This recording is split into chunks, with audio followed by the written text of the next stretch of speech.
Vamos lá, uma introdução. O Antigo Testamento, eu botei bastante texto aqui, que é para não mudar nada, tá? O Antigo Testamento, ele vai apresentar a história na forma de narrativa. É mais ou menos, os livros históricos, né? É mais ou menos como se você estivesse pegando uma obra literária e você tivesse ali o começo, meio e fim, o enredo. Então, o Antigo Testamento traz nos livros históricos várias histórias que podem ser consideradas dessa maneira. Então, você tem a história de Davi. Você tem, dentro da história de Davi, você tem histórias que estão concentradas nele. Uma história que mostra o envolvimento dele com uma história que mostra, né, uma perseguição, uma história que mostra dentro desse lutando contra um gigante. Então, você tem várias histórias que são narradas assim. Você tem personagem, você tem ambiente geográfico, você tem pontos de referência, você tem elementos da história circundante, você tem o ápice da história, você tem o herói, você tem o anti-herói, você tem tudo que você tem numa narrativa, você tem ali, tá? Então, os livros históricos, eles são muito palatáveis para a gente exatamente por isso, porque é um tipo de leitura muito natural para a gente, você lê coisas que aconteceram. Tá? Então, isso é mais natural para a gente do que ler, por exemplo, os Salmos, que é um compêndio de poesias. Então, é mais natural para a nossa mente entender uma história do que entender uma poesia. Tá? É mais ou menos isso. Então, desde a criação mesmo, lá do Éden, até as promessas feitas aos patriarcas, o Antigo Testamento vai nos mostrar que a história segue um princípio, ela não acontece de modo aleatório, de modo acidental, mas existe uma razão. E isso tudo é porque a história da Bíblia está inserida na história da redenção, faz parte da história da redenção e aponta a todo o Antigo Testamento, inclusive as narrativas históricas, apontam para Jesus Cristo. Então, por isso que faz um sentido muito grande para a gente. As narrativas bíblicas como gênero literário, tudo isso aqui vai ser muito importante no último módulo desse ano, tá? Para a gente fazer, para a gente aprender a fazer a interpretação do texto bíblico. Autoria.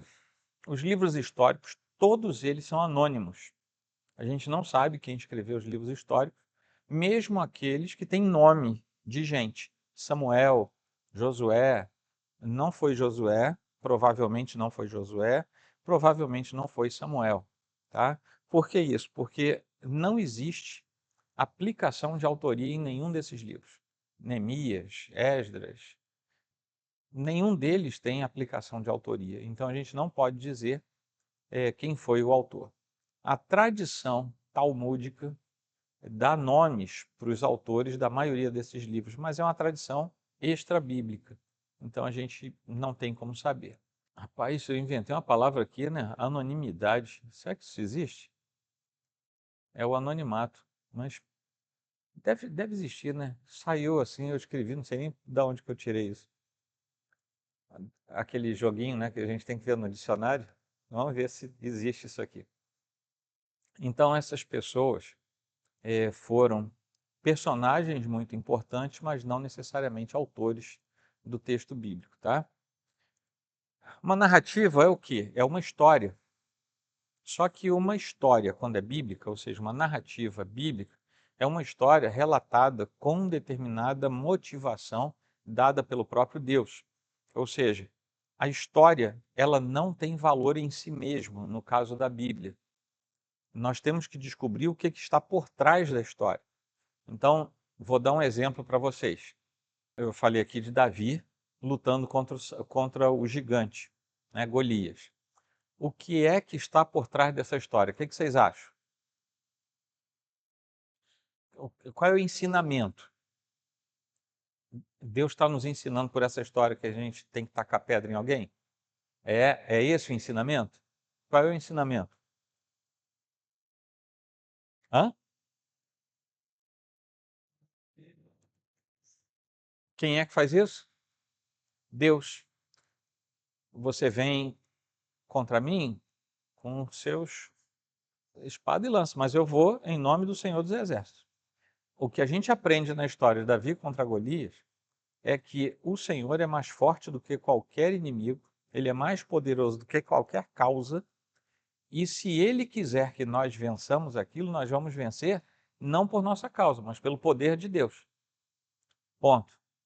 Na década de 90, tinha uma certa igreja por aí que fez uma campanha, a campanha de Davi e Golias. E você entrava nessas igrejas, eles fizeram um bonecão de papelão, que era o Golias. E você, claro, deixava uma oferta e ganhava uma pedra, era um pedaço de tijolo. E você podia jogar aquilo no seu Golias, porque você ia ser vencedor. Vejam bem, isso é absoluta falta de entendimento do que a Bíblia está ensinando. A Bíblia não ensina a gente a jogar pedra em ninguém. A Bíblia ensina outra coisa. Então as histórias da Bíblia, elas têm um ensinamento por trás. É isso que a gente tem que aprender. Tá? Porque a história podia ser outra, mas o ensinamento é o mesmo.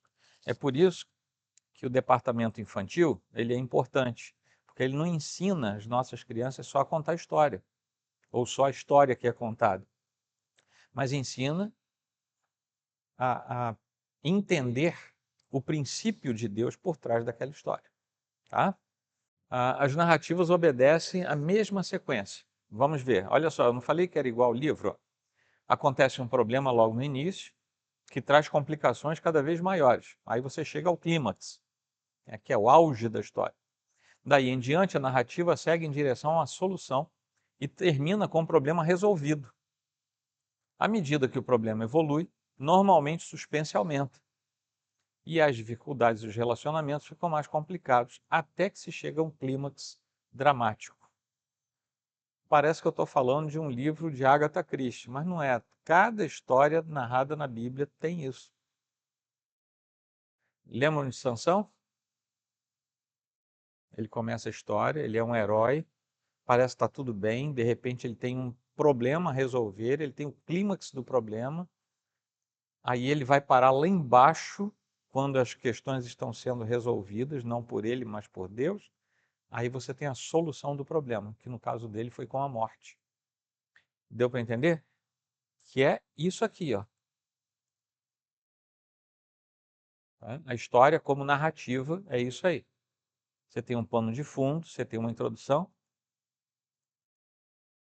Então os 5 reis dos filisteus se juntaram contra o povo de Israel. É o pano de fundo. Aí você vai ter a complicação disso. E eles vieram, e lutaram, e fizeram, e mataram não sei quem, e carregaram não sei o quê, levaram a arca, e fizeram isso, fizeram aquilo. Aí você tem o clímax. Lá no clímax você vai ter a solução do problema. Que no caso da história bíblica, é muito comum que a solução do problema seja por intervenção do próprio Deus, usando gente, mas é Deus por trás daquilo.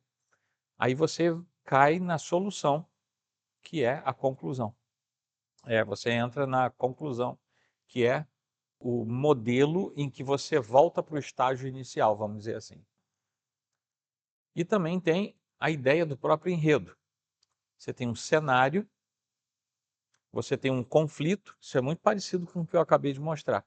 Você tem um clímax, que aí você tem um ponto de virada, você tem a resolução e depois vai para o novo cenário. Toda história bíblica tem esse desenho. Tá? Tem esses dois desenhos, toda história bíblica.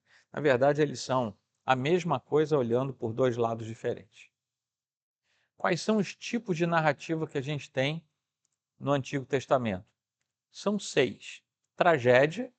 Ué, tragédia não é coisa de grego, não? Não, tragédia é um gênero literário. As histórias de declínio moral e espiritual, como as de Sansão, uma tragédia, Saul e Salomão. São narrativas que mostram as consequências do pecado, como a perda da força de Sansão ou o exílio de Israel. Uma das consequências mais recorrentes do Antigo Testamento era a ameaça de Deus de exílio. Isso aconteceu algumas vezes. Né? O épico. Isso não é coisa da literatura clássica, não. Não, isso é um gênero. Relatos extensos centrados em um grupo, como a peregrinação de Israel no deserto, livro de Números, ou a conquista de Canaã, livro de Josué.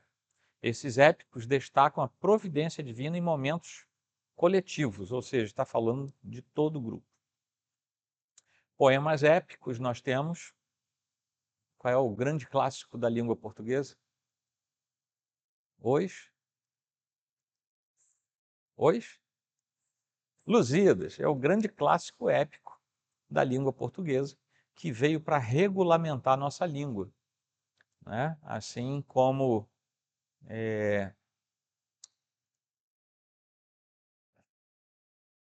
Miguel de Cervantes escreveu Dom Quixote. Assim como Dom Quixote veio regulamentar a língua espanhola, né? Miguel de Cervantes Saavedra escreve, os Lusíadas também vêm regulamentar a língua portuguesa, tá? Isso aconteceu em várias línguas diferentes ali, a gente pode ir para a Idade Média que a gente vai ver isso. Então, esses épicos têm essa ideia central. Romance, isso não é coisa de Goethe? Não, isso é um gênero literário, né? Então, são histórias de relações românticas, como Ruth, né? As meninas gostam de ler Ruth, Esther. Esther é mais agitado, mas é Ruth, né? E histórias que não são o livro inteiro. Porque quando eu falo de gênero literário, não quer dizer que o livro inteiro vai ser aquilo. Por exemplo, o gênero de poesia, que o livro de Salmos é inteiro dele, você tem poesias espalhadas pela Bíblia. Você não precisa ficar com um gênero dentro do mesmo livro, tá? Você pode ter diversidades de gênero no mesmo livro da Bíblia. Aí você vai ter a redenção e a inclusão de gentios no plano de Deus, o caso de Ruth, e é uma história muito legal para a gente ler. São 4 capítulos só, viu, gente? Larga de preguiça, vai ler Ruth. E os outros 3, o heróico, a sátira e a polêmica. O heróico são as narrativas centradas em figuras, figuras individuais, na maioria das vezes. Abraão, Davi, Daniel, que são heróis que inspiram e trazem o princípio da fé e da obediência. Altamente resignados, dispostos a tudo para cumprirem a vontade de Deus, tá? Então, o herói da Bíblia, ele é por causa do gênero, mas ele não necessariamente é um gênero aplicado apenas a heróis, por exemplo, de guerra.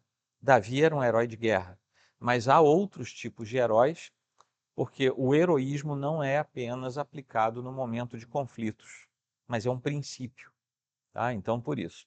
A sátira, a exposição de falhas humanas por meio de crítica ou ridículo, como a zombaria dos falsos deuses. Você lembra Elias lá? Será que os deuses de vocês estão dormindo? E um dos livros mais, vamos dizer assim, com mais humor nas entrelinhas é o livro de Esther. Tá? A própria narrativa é humorada, mas é um humor meio negro. Tá? Então tem humor negro na Bíblia também. Por exemplo, o cara constrói uma forca e é ele que vai cair na forca. Tá? Então, o livro de Esther é cheio, se você não leu ainda, no Kindle você pode comprar, um livro maravilhoso, né? E não tem mais no papel, mas pode comprar no Kindle. Com isso aí, você vê os elementos, o contraste de ironia. Talvez fosse a melhor palavra ali para Esther, é ironia, uma ironia fina. E você tem a polêmica, que são as narrativas que confrontam ideias opostas, como Elias contra Baal, as 10 pragas do Egito, que eram Deus lançando as pragas e o faraó resistindo, né? E com isso aí você tem desafios constantes, aí você vem a polêmica. Esses 6 princípios são tipos diferentes de narrativa, tá? E aí sim, vamos entrar nos livros históricos. E, gente, vocês me perdoem, eu vou ser acelerado, porque senão eu não consigo, tá bom? Mas isso aqui depois vocês têm acesso, tá? Josué, a conquista e a divisão da terra. A gente está 1000 e poucos, isso aqui é mais ou menos 1400, 1450 a.C., quando eles saem do Êxodo, eles terminam o Êxodo e entram em Canaã. Então, Josué vai ser a narrativa da entrada de Israel em Canaã, aquele período em Canaã, que é uma campanha militar, dura mais ou menos 7 a 8 anos. A narrativa de Josué leva mais ou menos esse tempo, né? E o centro de Josué é o cumprimento da palavra de Deus e o descanso dos filhos de Deus. Várias vezes ao longo do livro existe um processo de renovação da aliança, as pessoas renovando sob ordem a aliança com Deus. Eles passaram os 40 anos no deserto, nascendo gente, de todo mundo que saiu, dos adultos que saíram lá do Egito, só 2 chegaram, Josué e Caleb, os outros todos morreram no meio do caminho, porque num determinado momento Deus ordena que todos os que tinham mais de 20 anos, Deus fala, os que tinham mais de 20 anos iam morrer e morreram. Então, quando eles chegam a Canaã, não tinha ninguém circuncidado a não ser os 2. Então, eles precisam circuncidar antes da batalha de Jericó. Acho que é capítulo 5, quando eles vão entrar em Jericó, que é a primeira batalha. Ali acontece um negócio chamado interdito divino. Eu até escrevi um artigo sobre isso, está na revista da PUC, aqui do Rio. Mas não é liberal não, tá? Meu texto não é liberal não. Mas está lá. Se alguém quiser ler depois, pode fazer download lá. O nome é esse mesmo, interdito divino, alguma coisa que eu botei lá. Porque isso não é estudado na literatura em português. Aí me chamou a atenção, eu escrevi esse artigo. Mas então, a soberania de Deus é para o cumprimento das suas promessas. Deus vai cumprir aquilo que ele fala. Tá? Ele é fiel. Então essa é a tese central de Josué. Juízes e Ruth. Juízes e Ruth são uma só leitura, porque Ruth é uma história dentro da história de Juízes. Ruth está dentro do período de Juízes. Tá? Podia ser uma das histórias. Não tem a história de Sansão, lá no livro de Juízes? Podia ter a história de Ruth lá dentro. Isso, exatamente. Mas é uma história assim, bastante peculiar, em que Deus é honrado e as pessoas que seguem a Deus são honradas também.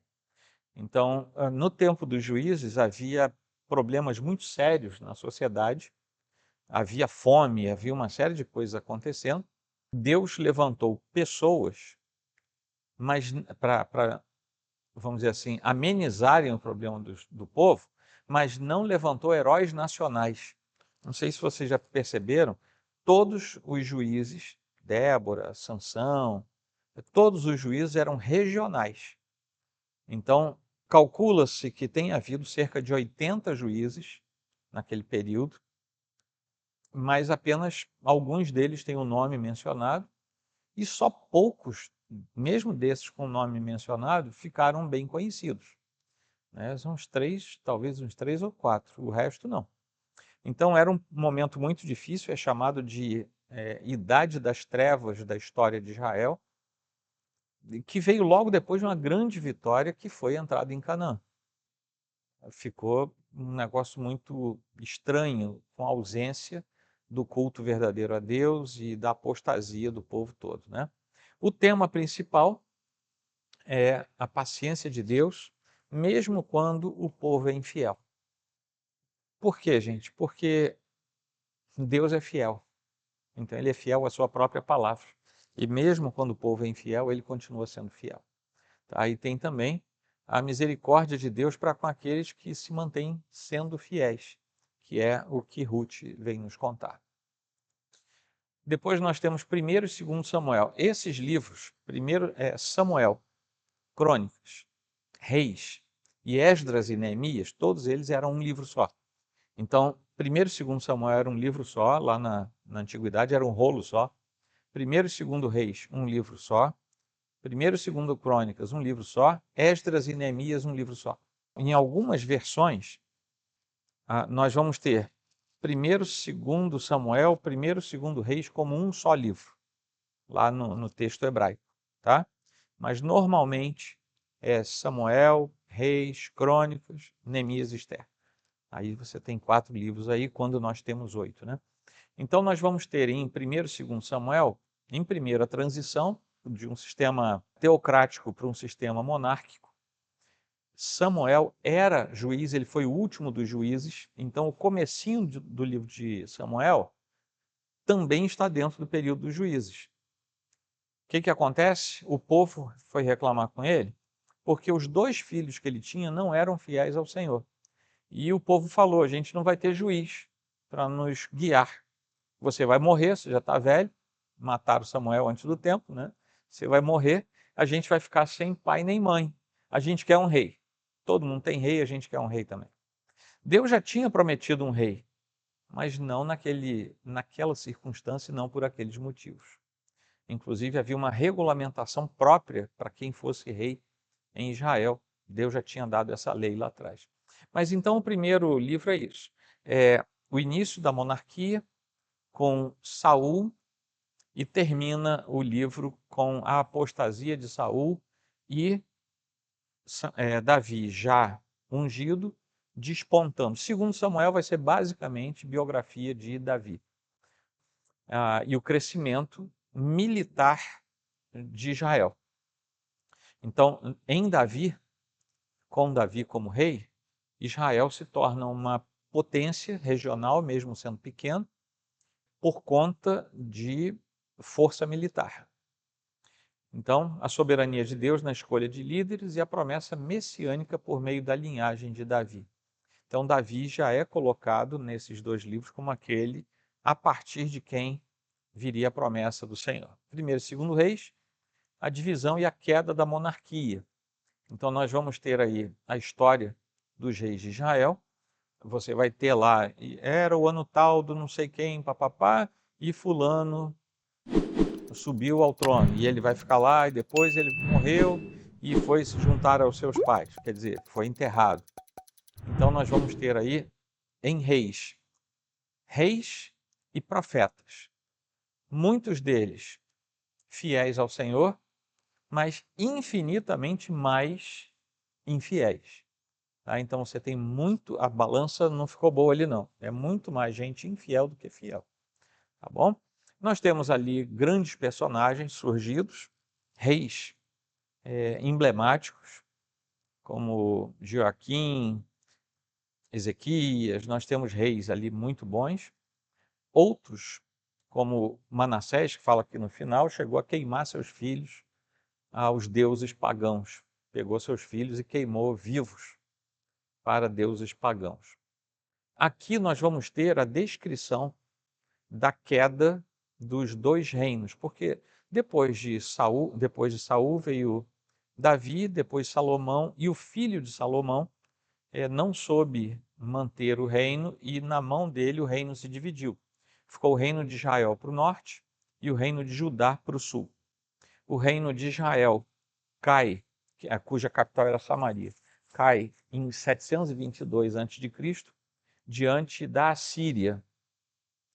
E em 586, 587 a.C., o reino do sul, que era o reino de Judá, cai diante dos babilônios. O reino do norte nunca mais se uniu, até hoje. O reino do sul é o que a gente conhece hoje do pessoal de Israel. Tá? Como eu já falei para vocês algumas vezes, só quem sabe do pessoal do reino do norte são os Mórmons. Porque, segundo eles, o anjo Moroni, quando foi dar o livro de Mórmons, a revelação do livro de Mórmons, contou para ele, Joseph Smith, que os índios americanos eram as 10 tribos perdidas de Israel. Então, para os Mórmons, os índios americanos são, mas só eles que acreditam nisso. Tá? A Bíblia não fala onde eles foram parar, simplesmente sumiram. Então, a desobediência à aliança e o juízo que vem como consequência disso. Tá? Sempre, no entanto, existe uma esperança de redenção. O povo de Deus sempre recebe uma exortação. Se vocês se arrependerem, a coisa melhora. Nosso problema é a cabeça dura. 1º e 2º Crônicas, que foram escritos um pouco depois da história acontecida, e eu brinco quando eu dou aula disso, que essa é a prova que os judeus eram presbiterianos. que o livro de Crônicas nada é do que um livro de Atos. Tá? É por isso que ele é tão parecido com o livro de Reis. O livro de Reis é a narrativa histórica, com detalhes, com a parte bonita. O livro de Crônicas não. Era o ano tal, fulano fez isso, fulano fez aquilo, ele foi castigado por Deus, ele morreu. Ponto. São os atos. Então, os livros de Crônicas, eles funcionam como uma ata.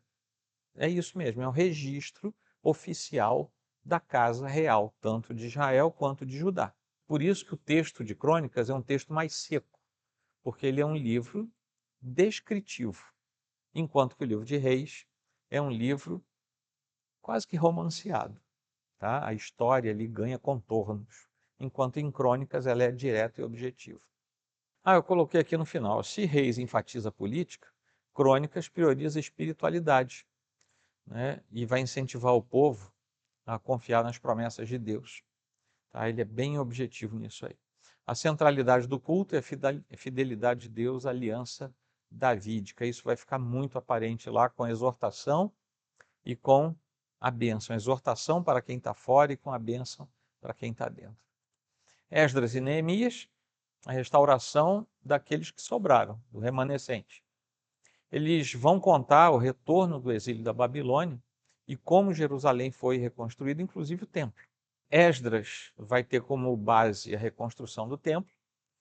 Vocês lembram de Ciro, aquele rei que é quem ordena o retorno para a reconstrução. E nós vamos ver as oposições dos inimigos externos e internos. Tinha inimigo fora do povo e inimigo dentro do povo. Os piores eram de dentro. Isso aqui nem igreja. O pior inimigo é o que está dentro. Por que isso? Porque a gente não espera. A gente espera sempre lutar contra o inimigo que a gente sabe que é inimigo. Tá? Então, esse é um dos desafios da igreja visível. Manter a paz na sua comunidade. Isso é um desafio. Porque todo mundo aqui, até onde eu consigo perceber, é ser humano, né? Não sei se alguém já foi glorificado, mas eu acho que não. Então, como seres humanos, nós temos essas tendências esquisitas, tá?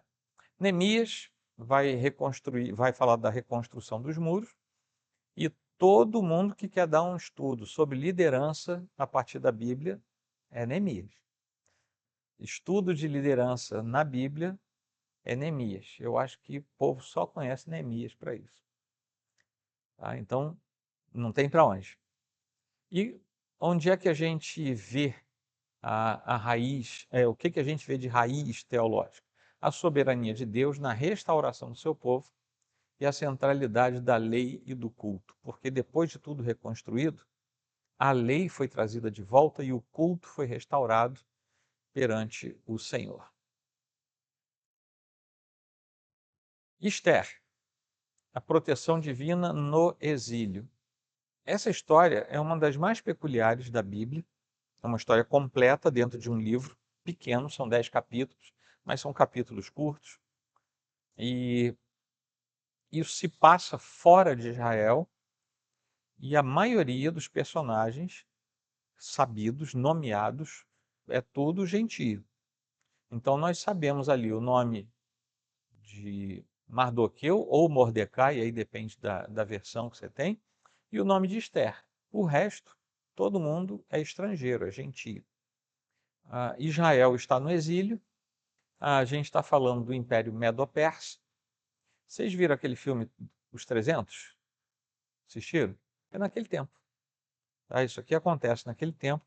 Os Aquemênidas estavam descendo pela Grécia e os macedônios estavam vindo para combatê-los. O Império Medo-Persa começa o seu declínio aqui, na história de Esther.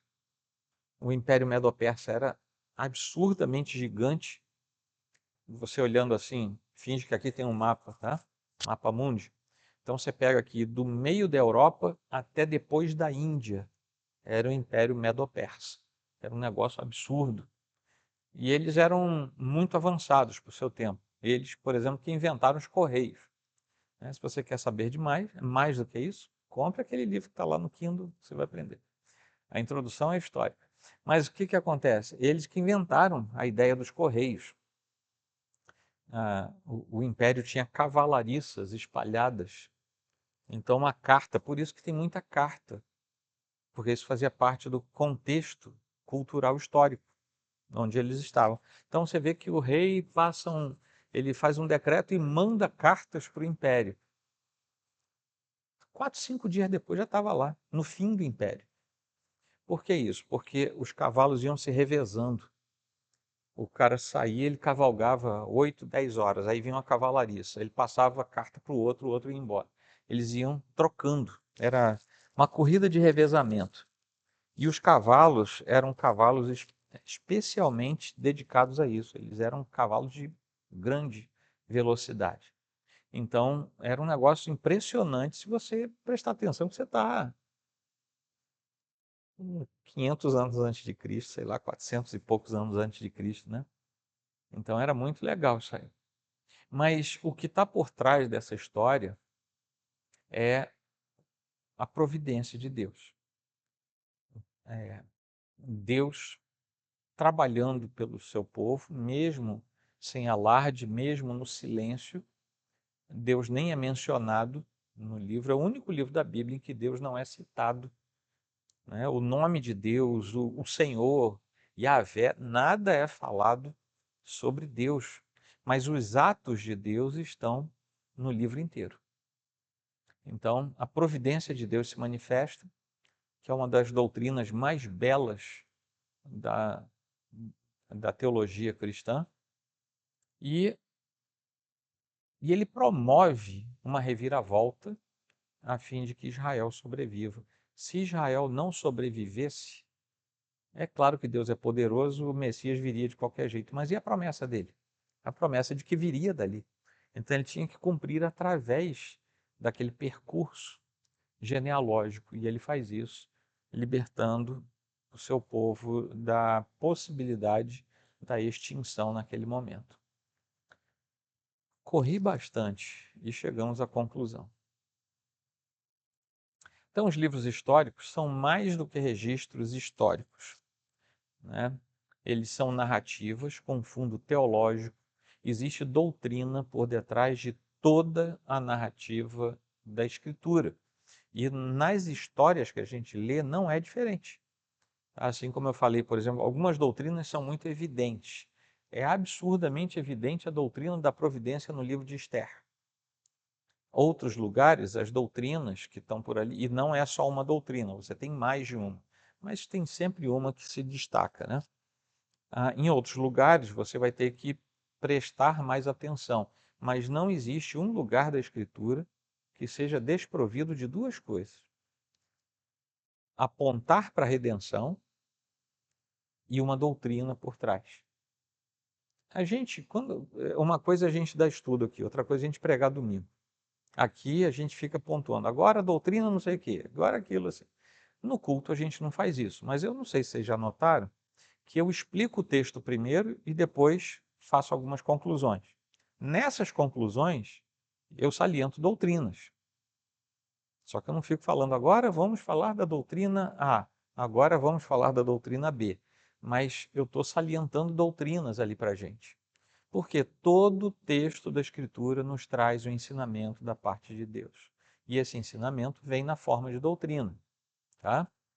Então, as narrativas vão revelar a fidelidade de Deus, a centralidade da aliança e a esperança de redenção. A gente sempre vai encontrar essas coisas. Os textos oferecem lições sobre liderança, aí são as lições para a nossa vida cristã. Liderança, obediência, providência divina, eu já tinha falado, repeti, com implicações que ressoam no cristianismo contemporâneo. Se a gente olhar, por exemplo, para Davi, já ungido rei, e se submetendo ao rei que ainda estava vivo, queria matá-lo, isso é o ápice da compreensão do que é ser liderado. Ele era liderado por Saul, porque Saul ainda estava vivo. Ele era o rei. Por muito menos, a crentaiada hoje faz um monte de besteira. É muito difícil a gente pensar num crente dos dias de hoje que faria o que Davi fez, mas o ensino está lá. A gente não faz porque não quer. Tá? O ensino está lá.